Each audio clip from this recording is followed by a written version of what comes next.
My question is in 1 Peter chapter 5, verses 8 to 10. May I read, sister? Yes. Be sober, be vigilant, because your adversary, the devil, walks about like a roaring lion, seeking whom he may devour.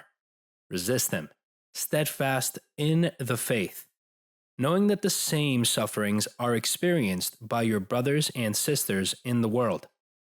I highlight this, sister, in the world. God already knew the whole world would see his word. And verse 10 says, "But may the God of all grace, who called us to his eternal glory by Christ Jesus, after you have suffered a while, perfect, establish, strengthen, and settle you." My question centers on these last four words.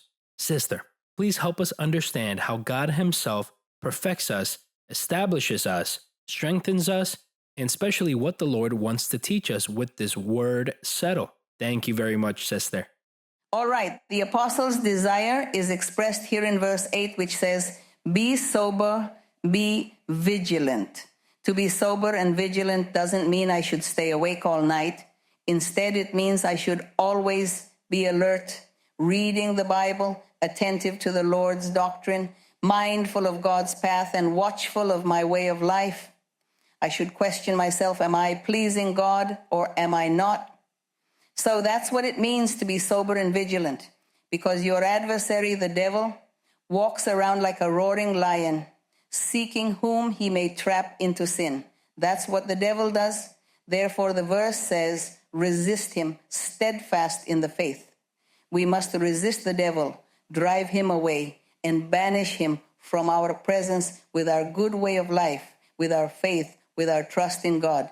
In this way, we are driving away the devil, removing temptation from our life, because we want to please God.